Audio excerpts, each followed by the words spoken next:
The Child Story Bible by Catherine Voss, Chapter 8, The First Crime. Sometime after Adam and Eve had been sent out of the Garden of Eden, something happened which showed that God still loved them. God sent them a present, the first baby that was ever born in the whole wide world. How surprised and pleased they were. They had never seen anything like it before. But Eve knew that God had sent them their son. A little while later, God sent them another baby. They named the first baby Cain, and the second one Abel. And how they loved the two boys. Cain and Abel did not have to go to school because there were no schools and no books. There was a great deal to learn, however. They had to find out much by themselves because they had no one except their father and mother to tell them how to do anything. They had to learn which animals were safe to play with and which were wild and dangerous. All the animals were not mild and gentle as they had been before Adam and Eve sinned. Some of them were fierce. Cain liked to dig in the ground. He found out that by gathering seeds, by planting them in the ground, by watering them, and by digging out the weeds, he could make fruits and vegetables grow. He liked to do that, so he became a farmer. Abel liked to play with the little lambs and goats. He learned how to lead them to the tenderest grass and the freshest water, and to drive away the fierce wolves and other animals which would have killed the sheep. So he became a shepherd. But Cain and Abel had sinful hearts, like their father and mother. When Adam and Eve saw their little boys doing naughty things, fighting and quarreling, they must have been more sorry than ever that they had brought sin into the world. Of course, they taught their children about God. Abel learned to love God. By and by, Cain and Abel grew up and became men. One day, Cain brought a gift to the Lord. It was some of his fruits. Abel brought some of his little lambs to the Lord for an offering. God was pleased with Abel's gift. He was not pleased with Cain's offering because he saw that there was wickedness in Cain's heart.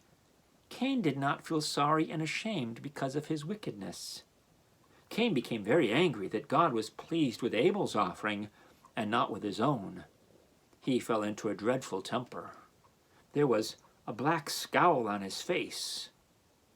Cain knew that if he did what was right, God would be pleased with him. God told him that there was sin in his heart, and that made him do wrong.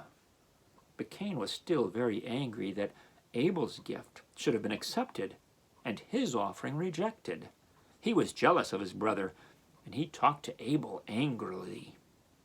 One day when he and Abel were in the field, he did a dreadful thing. He killed his brother. Abel's blood ran out and soaked into the ground, making it red.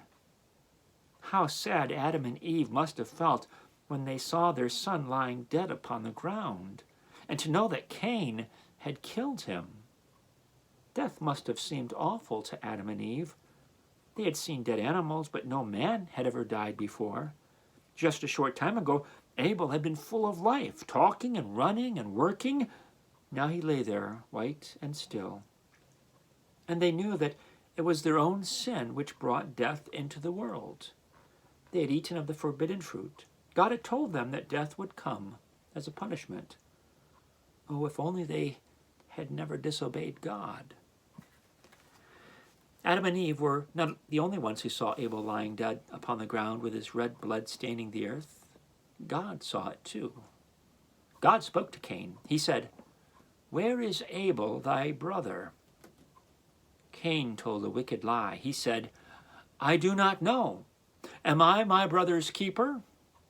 God said, "The voice of your brother's blood is crying to me from the ground." Then God gave Cain a dreadful punishment.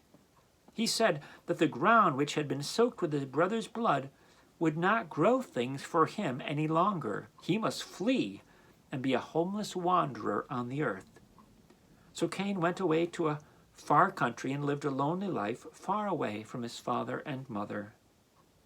Cain took his wife with him when he left home. Adam and Eve must have had daughters, and Cain must have had one of them for his wife. By and by, Cain and his wife had a baby named Enoch. Enoch grew up and had a son named Irad. Irad grew up and had children, and his children had children. After a while, there was a son named Lamech, who had 3 sons. He named them Jabal, Jubal, and Tubal-Cain. Probably all of Cain's children were evil, like their father, but some of them were very clever. Jabal was the first man to think of making a tent to live in. Jabal kept cows and sheep and goats so that he would not have to go catch a wild one every time he wanted meat to eat or wool to make clothes of. Jubal was also very clever. He was the first man to make a musical instrument. He found out how to make a whistle out of a piece of wood.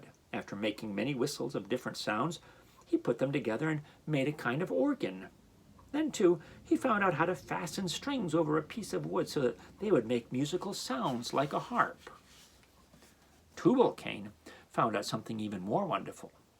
He discovered how to make iron and copper red hot until they were soft, as you have seen blacksmiths do, and how to beat them into shapes such as knives, swords, plows, and horseshoes.